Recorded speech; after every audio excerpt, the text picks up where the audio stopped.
Para este último examen, sí, tenemos que abarcar todo lo que es corriente alterna. Y el primer examen y el segundo examen fueron de corriente directa, sí, puras fuentes de corriente directa. Y cómo se comportaba el capacitor, el inductor y el resistor en presencia de corriente directa. Ahora va a ser cómo se comportan estos elementos en presencia de corriente alterna, ¿sí?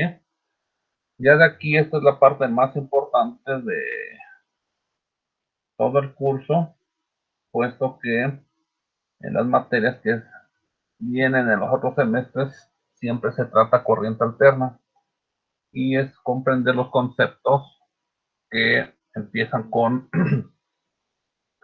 desfasamientos en las señales de corriente y voltaje en los elementos, así como un concepto llamado impedancia, ¿sí?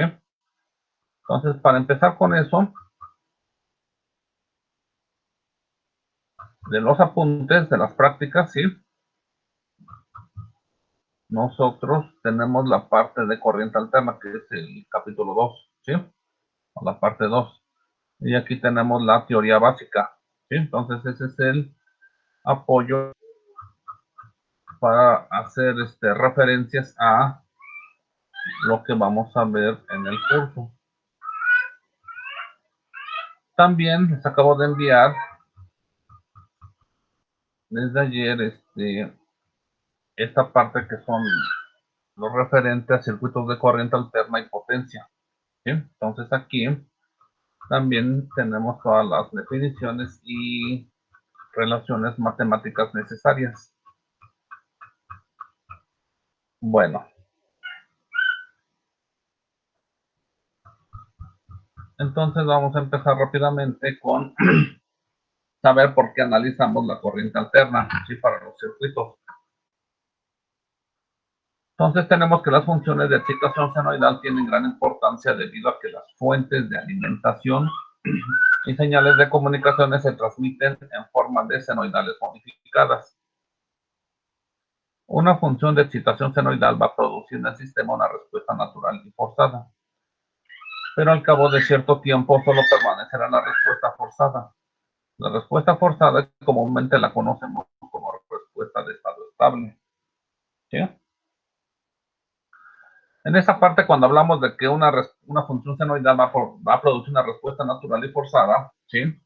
Entonces nos estamos refiriendo a que también va a aparecer un transitorio de respuesta a la vez de que después de que desaparezca ese transitorio, pues ya nada más queda la respuesta de estado estable, ¿sí? La respuesta senoidal. El análisis de circuito en estado estacionario senoidal nos permite conocer las características que presentan el resistor, capacitor e inductor en el dominio de la frecuencia, conocido comúnmente como impedancia del elemento. A ver, espérame tantito, está muy ronca mi voz.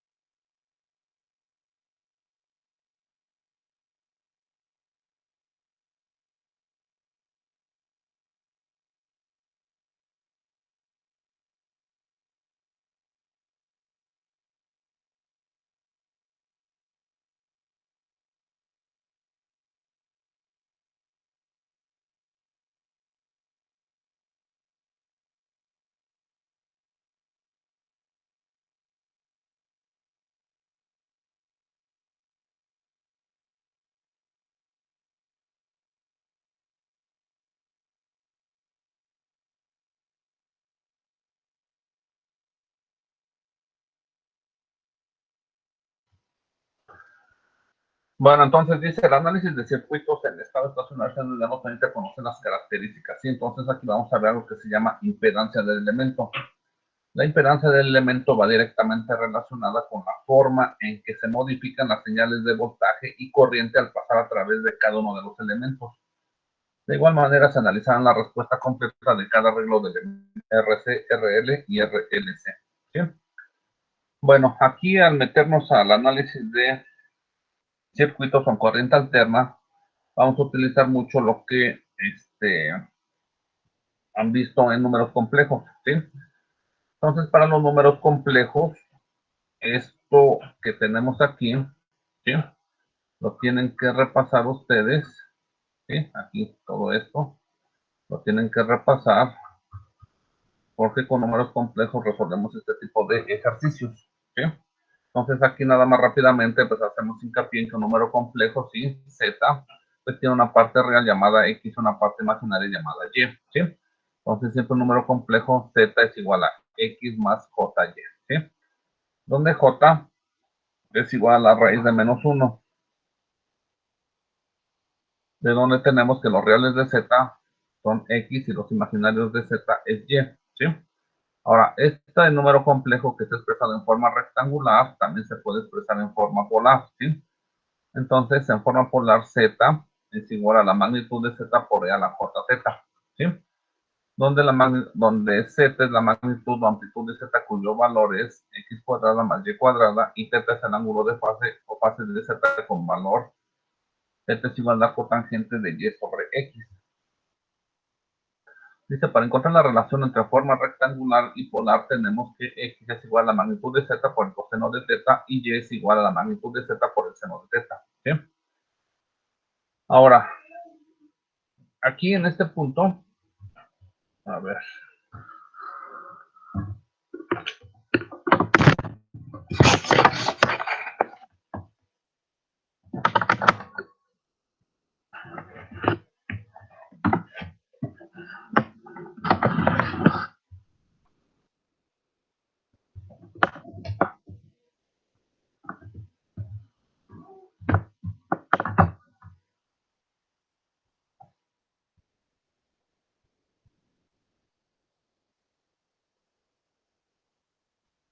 Este punto exactamente es el punto donde se encuentra Z, ¿sí? Entonces Z tiene coordenadas X,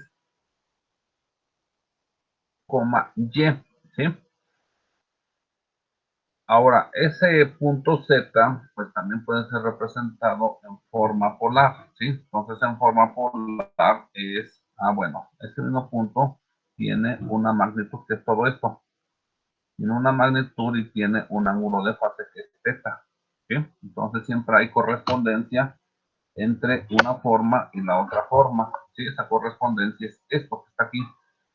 Sí, si yo lo tengo manifestado en forma polar, bueno, ¿cómo encuentro las coordenadas en forma rectangular? Pues nada más multiplico la magnitud de todo esto por el coseno de θ, que es el ángulo que forma, y para encontrar las coordenadas de y, pues es la magnitud por el seno de θ, ¿sí?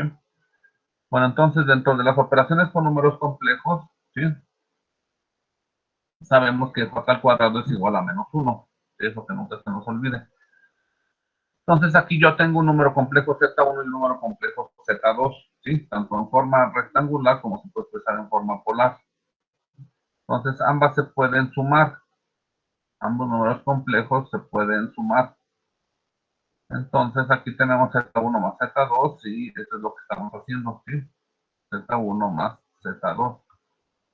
¿Sí? Entonces podemos sumar los que son similares, que son las partes reales, y sumar las partes imaginarias. En el caso de la multiplicación, ¿sí? Tener Z1 y Z2, pues es multiplicar X1 por X2, ¿sí? Nos representan las partes reales, menos Y1 por Y2, ¿sí? Más J, X1, Y2, más X2, Y2, ¿sí? Y en forma polar, si se quiere hacer esa multiplicación, pues es multiplicar las magnitudes Z1 por Z2 por E a la J, Z1 más Z2, ¿sí? Entonces, cuando manejamos exponenciales, ¿sí? Que se están multiplicando, se suman los ángulos, ¿sí? Ahora el complejo conjugado. Si dado un número complejo, Z es igual a X más JY, decimos que el número complejo, ¿sí? Conjugado es X menos JY, denotado por Z con raya arriba. Entonces eso le llamamos el complejo conjugado. Entonces si tenemos Z definido, entonces el complejo conjugado Z, ¿sí? Es igual a X menos JY, es igual a la magnitud de Z por E a la menos JZ. Entonces lo único que cambia es el signo del ángulo, ¿sí? Ahora entonces la suma de X más su complejo conjugado pues es igual a 2X o Z menos su complejo conjugado es igual a 2JY, ¿sí? Y la multiplicación de Z por su complejo conjugado es igual a X cuadrada más Y cuadrada, ¿sí? Bueno. Entonces esto lo tienen que repasar con ejercicios, ¿sí? Para que les quede más claro. Ahora, fuentes senoidales, ¿sí? La función de excitación senoidal de frecuencia angular omega tiene la siguiente ecuación característica. Bueno, esto es lo que ya tenemos que comprender bien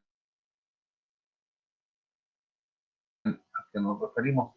Entonces, x de t es igual a bm coseno de omega t más phi, ¿sí? Donde bm es la amplitud, ¿sí? La amplitud de una señal puede ser la amplitud en corriente o la amplitud en voltaje. Omega es la frecuencia angular en radianes sobre segundo, ¿sí? Entonces es muy diferente la frecuencia angular a la frecuencia cíclica, que es en hertz, y phi es la fase de la senoide, ¿sí? Tenemos que la importancia del uso de las senoides como funciones de excitación radica en que la suma algebraica de cualquier número de sinusoides de la misma frecuencia angular omega y de sus derivadas de cualquier orden es también una sinusoide de la misma frecuencia angular omega, ¿sí?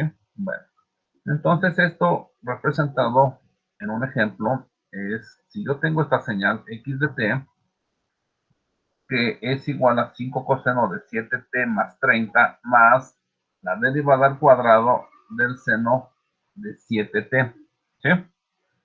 Entonces de allí queremos ver qué es lo que surge como tal, ¿sí? Bueno, dice, expresando lo anterior en forma simplificada y utilizando identidades trigonométricas, ¿sí? Tenemos lo siguiente. Esto que tenemos aquí, esta parte, esto, de 5 cosenos de 7t más 30, estamos utilizando una identidad trigonométrica. Aquí, ¿sí? Entonces tenemos coseno de A, esto es como si fuera coseno de A más B. Entonces eso es lo que tenemos aquí. Coseno de A más B es igual a coseno de A, coseno de B menos seno de A, seno de B. Entonces eso es lo que estamos haciendo aquí. Coseno de A, coseno de B menos seno de A, seno de B. Entonces únicamente estamos aplicando identidades trigonométricas, ¿sí? Y aquí pues hacemos la primera derivada, ¿sí? La primera derivada del seno de 7x, pues es 7 coseno de 7x. Entonces ya después de aplicar la identidad trigonométrica, tenemos esto, este resultado parcial de lo primero. ¿Sí? Y luego, pues haciendo la segunda derivada, pues ya tenemos esto de acá, que me da menos 49 seno de 7t. Entonces, ¿qué es lo que vemos? Ah, bueno, pues lo que vemos es que, como resultado de todo eso, yo tengo una suma de senoides, ¿sí? Entonces, lo que tengo que observar aquí es que de esta suma de senoides, ¿sí? Nunca cambia la frecuencia angular, siempre es seno de 7t y coseno de 7t. Lo único que cambia son las amplitudes de ambos elementos. En el coseno son 5 raíz de 3 entre 2 es la amplitud de su coseno y del seno 103 entre 2, ¿sí? Bueno, entonces de eso, de esta señal, ¿sí? Esta señal última, yo las puedo volver a sumar, ¿sí? Aunque sea un seno o un coseno, son señales de la misma naturaleza. Lo único que los diferencia es el ángulo de fase de ambas, ¿sí?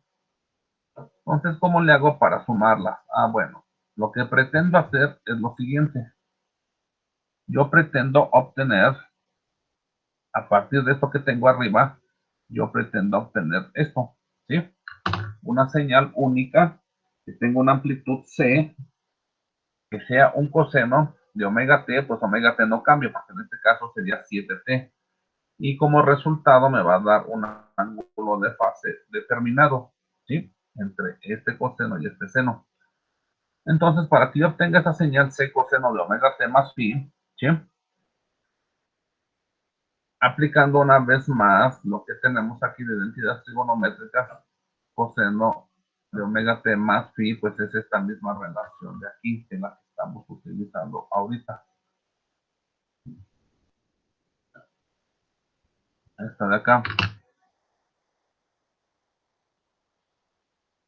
Entonces me quedaría C coseno de phi coseno de omega t menos C seno de phi seno de omega t. ¿Sí? Ahora, matemáticamente esto de aquí y esto de aquí es una constante, es un valor constante. ¿Sí? Porque el coseno de un ángulo pues es un valor fijo multiplicado por C, que es otro valor fijo, entonces eso es una constante. Entonces esa constante le puedo llamar A. Aquí está. Y a la siguiente le puedo llamar B, ¿sí? Porque son constantes. Entonces al final tendría algo así como C coseno de omega t más phi es igual a, que es la amplitud, por coseno de omega t más B, que es otra amplitud, por el seno de omega t. Ahora, esto trasladado a un plano cartesiano, ¿sí? Yo tendría que el número A representa una distancia, pues es una constante, representa una longitud, que sería todo esto, de aquí hasta acá. Eso representa A, ¿sí? ¿Y cómo calculo ese valor de A? Ah, pues es C por el coseno de phi, aquí lo estamos viendo arriba. Y B, ¿sí? Pues en este caso, como tiene signo menos, pues sería en esta parte, ¿sí? Entonces sería C seno de phi, y me daría este valor de acá de B, de menos B. Bueno, entonces con eso yo me doy cuenta que la magnitud, ¿sí? La magnitud de estas coordenadas sería C, y esa magnitud es A al cuadrado más B al cuadrado, ¿sí? Y aquí tenemos el ángulo phi, ¿sí? Entonces aquí manifestamos el ángulo phi es igual a la cotangente de menos B sobre A.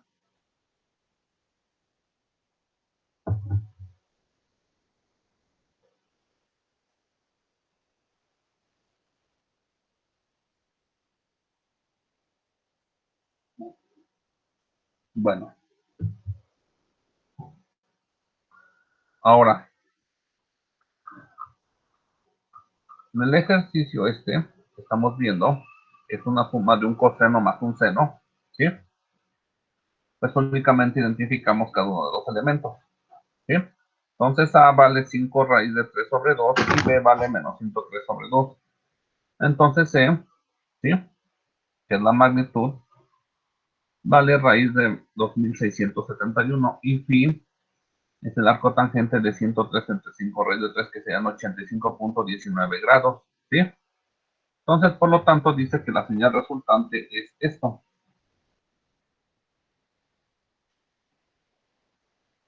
Ahora, de aquí hay que aclarar lo siguiente. Matemáticamente, ¿sí?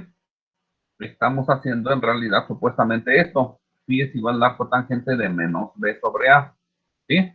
Entonces, si yo hago esto, aquí me saldría menos 85.19, ¿sí?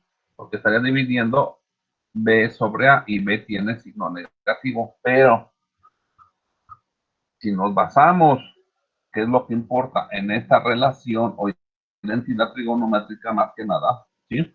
Esta identidad trigonométrica dice que el ángulo es positivo. O sea, aunque esta parte, aunque aquí yo tenga el signo negativo, el ángulo es positivo, que eso es lo que tenemos que tomar en cuenta. O sea, no estamos cambiando nada.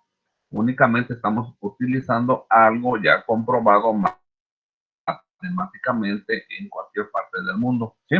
Estamos utilizando esto, y al utilizar esto, forzosamente el ángulo de aquí es positivo, ¿sí? Eso ya es de identidades trigonométricas, eso no lo podemos cambiar, ¿sí?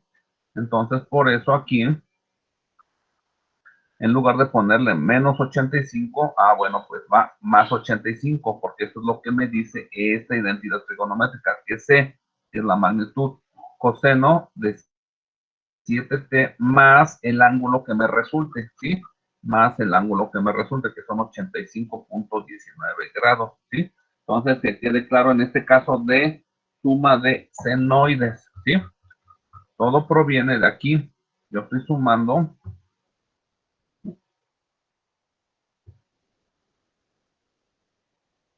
estoy sumando este coseno más esta derivada cuadrada de este seno. Entonces, como resultado de todo eso, me da esto de aquí.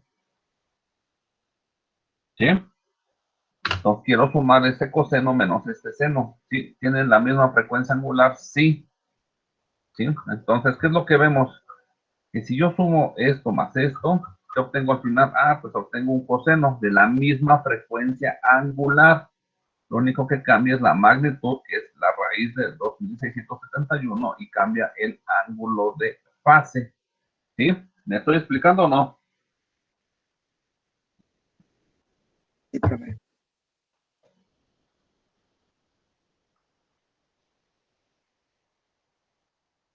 Entonces, tenemos que del resultado anterior concluimos que una sinusoide de frecuencia angular omega es este 7, está completamente especificada por su amplitud AM, que en este caso es lo que cambia, que es la raíz de 2271, y su ángulo de fase phi. A ver,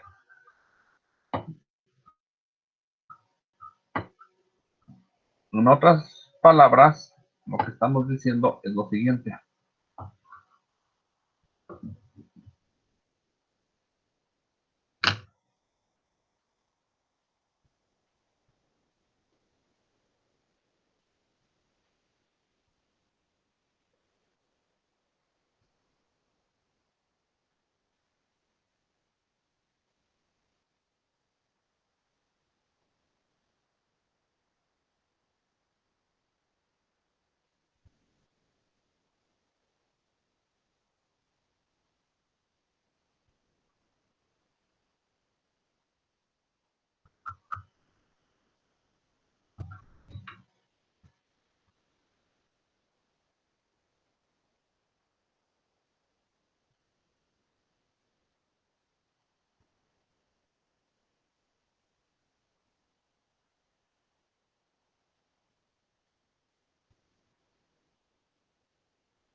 A ver. Bueno, chicas.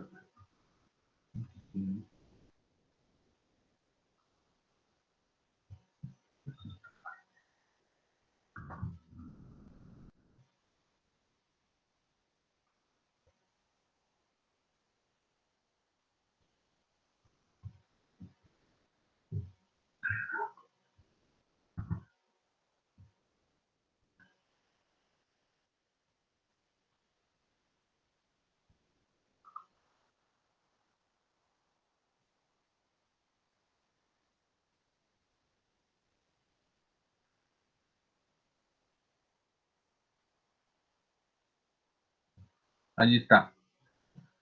Entonces, lo que nos tiene que quedar claro de aquí es lo siguiente. Eso es la base para el análisis de los circuitos en corriente alterna. Si yo sumo ya sea un coseno o un seno, ¿sí? Tenemos esta característica aquí, que es la frecuencia angular. Frecuencia angular, ¿sí? Omega es igual a 7 radianes por segundo, ¿sí? Y esa frecuencia angular se sigue manteniendo aquí en el resultado final. ¿La frecuencia angular cambió? No.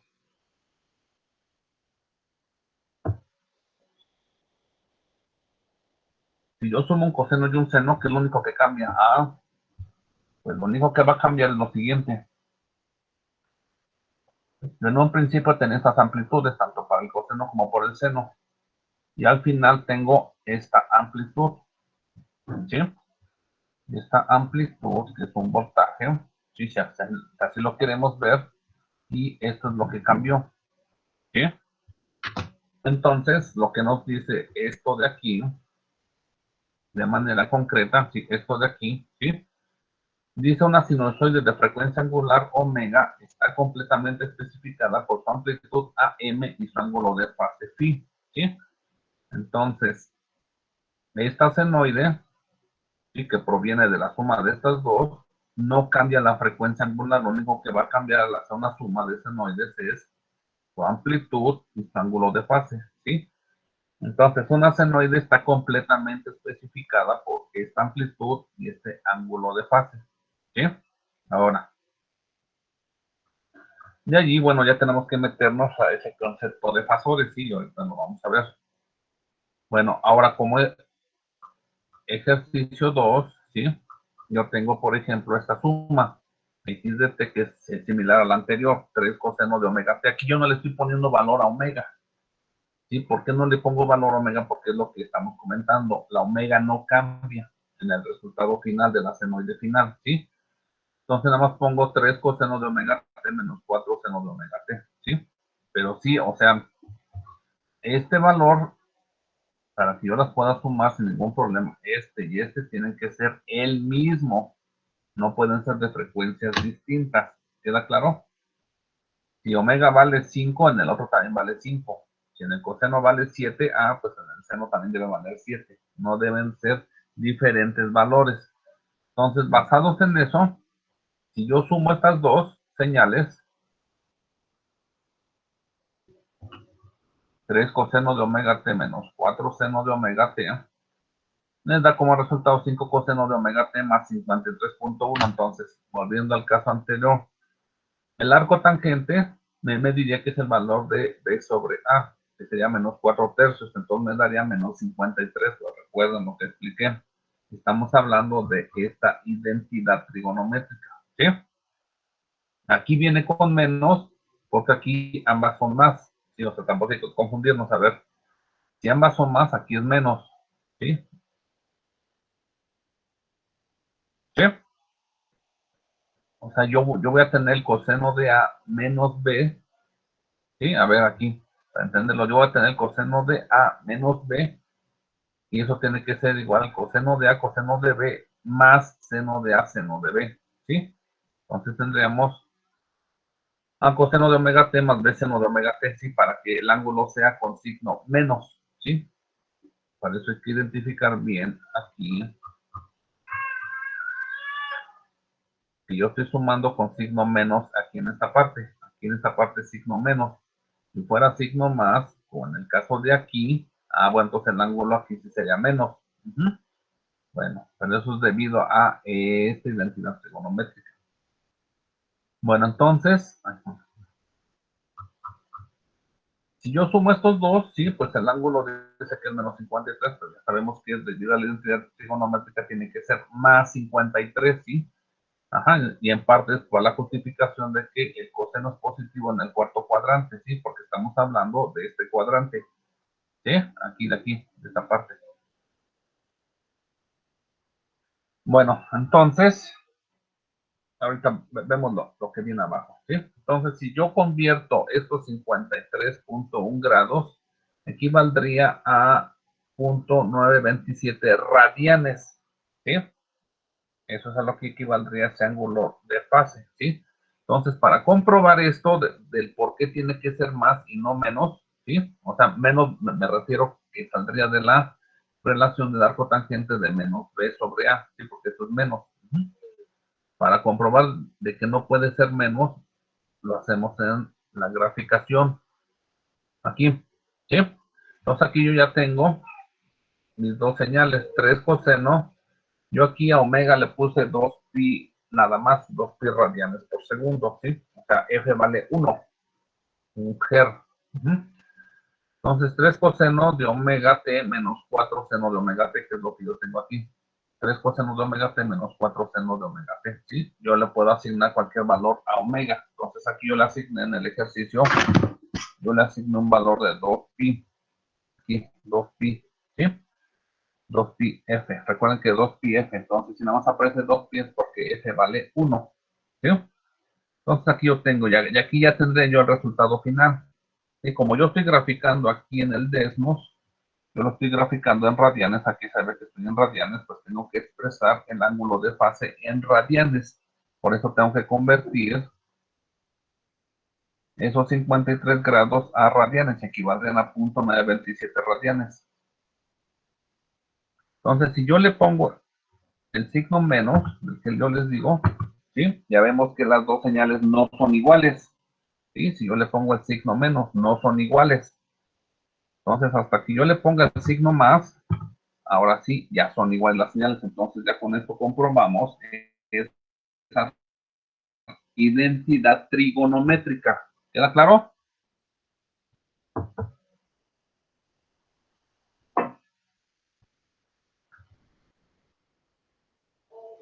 Bueno, más adelante veo esto porque no se va a entender. ¿Cómo sabemos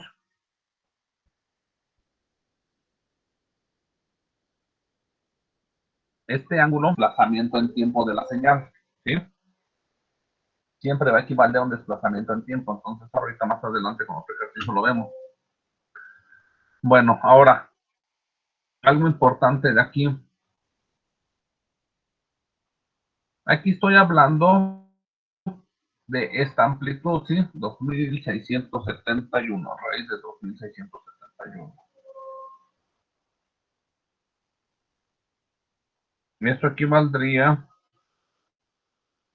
a 51.68 más o menos. Entonces estaríamos hablando que la señal x de t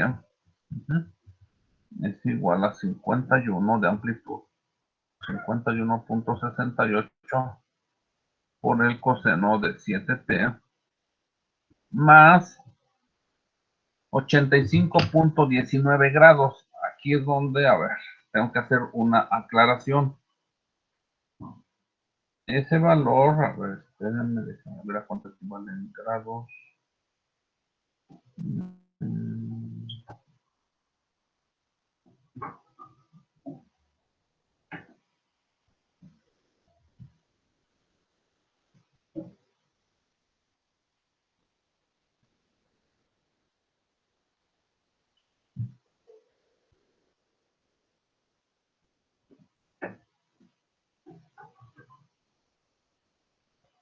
85.19 grados equivale a 1.4868 radianes. Y eso si queremos que es un voltaje, pues le ponemos volts aquí. Bueno, aquí va lo siguiente.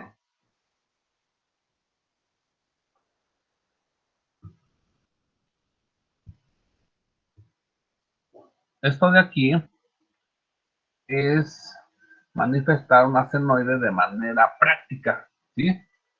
Para nosotros, en ingeniería, ¿sí? Para nosotros es más entendible decir 85.19 grados como ángulo de fase, pero no es correcto, matemáticamente no es correcto. ¿Sí? ¿Por qué?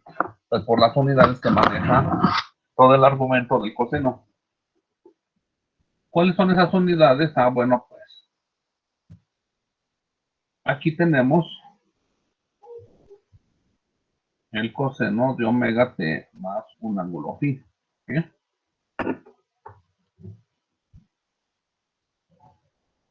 Omega tiene unidades de radianes por segundo. Entonces t tiene unidades de segundos.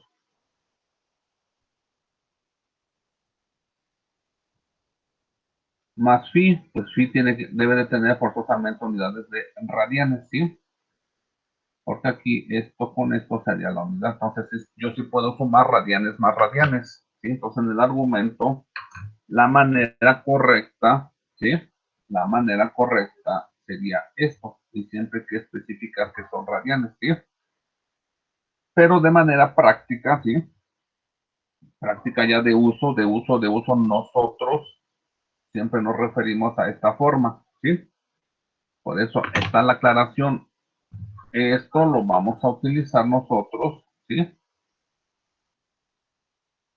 Aquí en el curso, ¿sí? No hay ningún problema, nada más por eso ya hicimos la aclaración. Matemáticamente no es correcto, matemáticamente lo correcto es la de abajo, ¿sí? Pero por razones de uso, porque nosotros en ingeniería siempre estamos acostumbrados a hablar de grados, ¿sí? De pasamiento en grados, ¿sí? Entonces no es tan común que nosotros hablemos de pasamiento en radianes. ¿Sí queda claro? Bueno.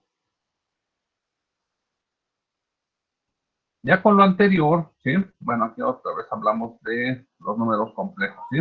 Bueno, ya para meternos de lleno en lo que es el análisis de estos circuitos, tenemos que remitirnos a un concepto que es un fasor, ¿sí? Y eso es lo que nosotros utilizamos siempre para resolver ese tipo de circuitos, ¿sí? Utilizamos el método fasorial. Entonces tenemos que saber lo que es un fasor en primera instancia. Dice, un fasor es un número complejo que representa la amplitud y fase de una sinusoide, ¿sí? Un fasor es un número complejo que representa la amplitud y fase de una sinusoide. ¿De dónde proviene esto? Ah, pues de lo que acabamos de ver aquí.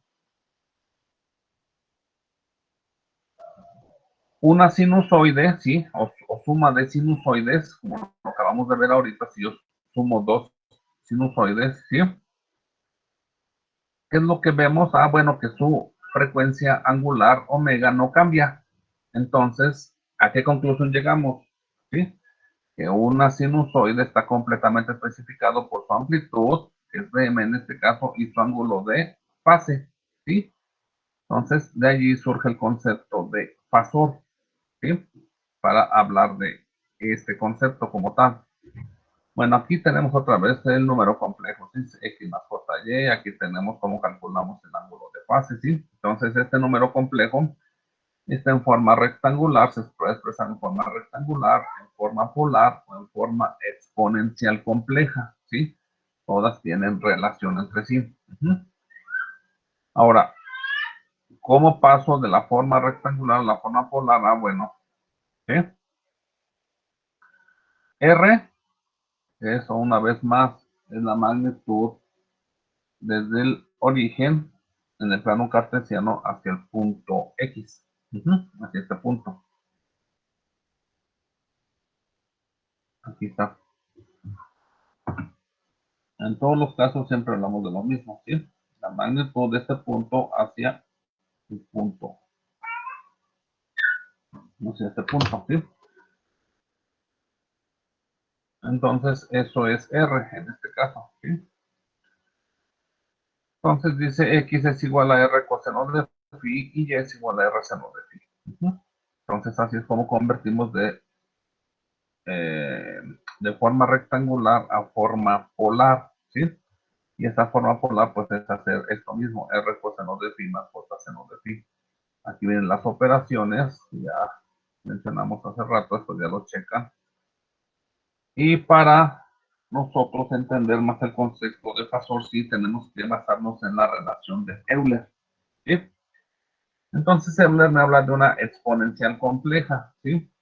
La exponencial compleja en sí para nosotros no hay ningún significado físico, ¿sí? No hay ningún significado físico que podamos decir es esto o es el otro, no, únicamente es una cuestión matemática, ¿sí? Que a nosotros nos sirve para realizar operaciones con senoidales, ¿sí? ¿Cuáles operaciones son con senoidales? Ah, pues lo que acabamos de ver aquí. Esto es una operación con senoidales, esto, sumar dos senoides, esa es una operación, ¿sí? Otra operación con senoides es multiplicar un seno por otro seno, o un seno por un coseno, o un coseno por otro coseno, ¿sí? Eso es operación senoidal. Otra operación senoidal es que surge de un coseno sobre un seno, ¿qué señal surge? ¿Sí? Esa es otra operación, ¿sí? Entonces, como son muy complicadas de realizar en el sentido de que son muy engorrosas, ¿sí? Es mucha talacha andar sumando coseno más el seno, como lo acabamos de ver aquí, ¿sí? Tenemos que hacer muchas operaciones engorrosas, ¿sí? Para llegar a este resultado. Entonces, gracias al empleo de las exponenciales complejas que manejan senoides para su suma, multiplicación, división, resta, lo que sea, ¿sí? Entonces esas operaciones se hacen mucho más sencillas, ¿sí? Entonces, esa es la razón por la cual nosotros para el análisis de circuitos en corriente alterna hablamos de utilizar la relación de Euler. ¿Sí? Nada más es una cuestión matemática para poder hacer operaciones con las senoides. ¿Queda claro? Euler es algo matemático, no hay que encontrarle algún sentido físico. ¿Sí? Bueno, entonces dice Euler dice que E a la más menos J phi es igual al coseno de phi más menos J seno de phi. ¿Sí? Bueno, de donde el coseno de phi pues son los reales de esta exponencial compleja. ¿Sí? Exponencial compleja. Hagan de cuenta que E a la más menos J phi, ¿sí? Aquí estamos hablando de X más menos JY, ¿sí? Como es un número complejo, cuando estamos hablando de eso. ¿Sí? Entonces X, pues son los reales de esa exponencial, lo que estamos diciendo aquí, y el seno de phi son los imaginarios de E a la J phi. ¿Queda claro? Bueno. Entonces de allí nosotros nos basamos en nuestra ecuación senoidal, ¿sí? Ya sea de corriente o voltaje. Entonces BDT dice que tiene BM. Si yo considero que es un voltaje, únicamente estoy diciendo con BM, voltaje máximo o voltaje pico de la señal, ¿sí? Es BM. Por el coseno de omega t más phi, que es su ángulo de fase. Entonces, si yo a todo esto, ¿sí? Lo manifiesto de forma exponencial compleja, estaría hablando que el coseno, ¿sí? Basados en lo anterior, el coseno representa la parte real de una exponencial. Entonces, por eso le pongo que es la parte real de todo lo que significa BDT, que sería BM por E a la J omega T más phi, ¿sí? De donde BDT es igual a los reales de BM E a la J omega T por E a la J phi. Entonces, esto de aquí, con esto, únicamente son propiedades de los exponentes, ¿sí?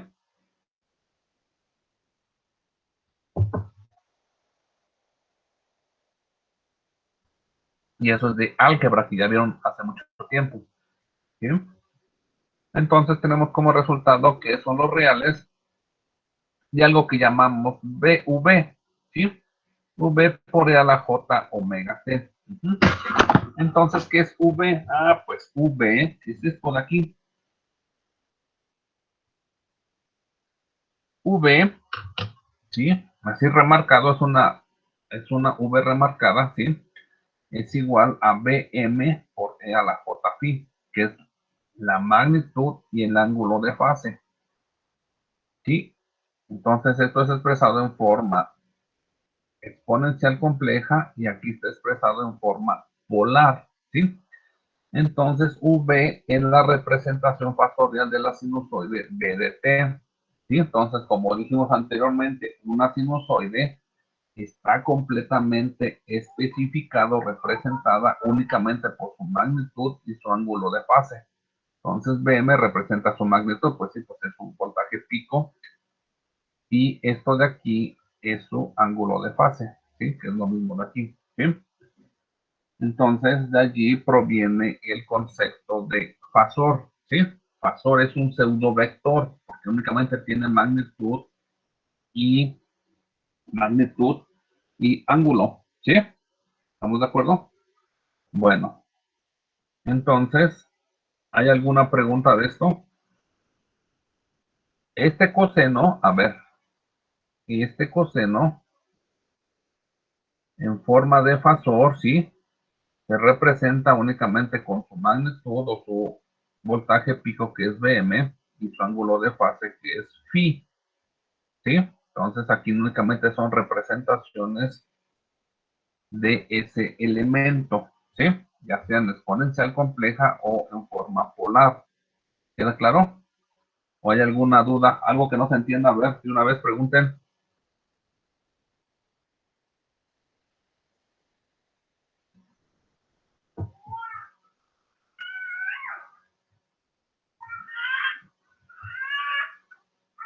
¿Ninguna pregunta? Bueno, al pisar, ¿no? Lo estaba analizando, profe, pero creo que sí tengo una. A ver. sea, aquí ya nada más en la parte de V, profe, para el voltaje, o sea, o sea, por propiedades de exponenciales, multiplicaríamos phi por por el valor de la amplitud de los milivolts para que ya nada más para representar en la parte real.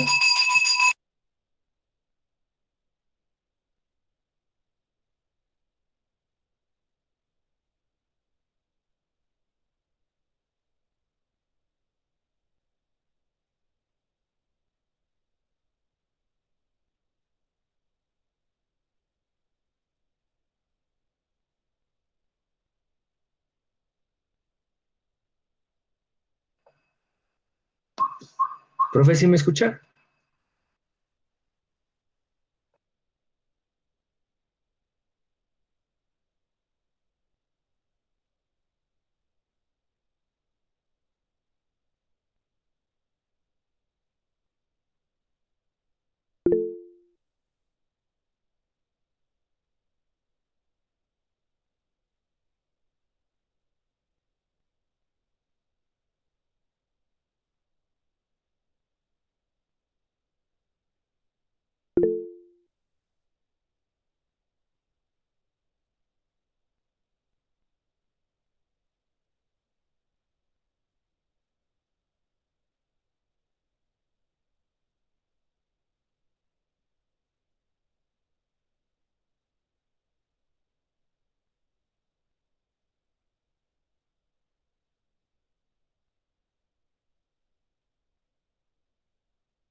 un teclado. Su dueña se levantó y terminó grabando a su mascotita artista.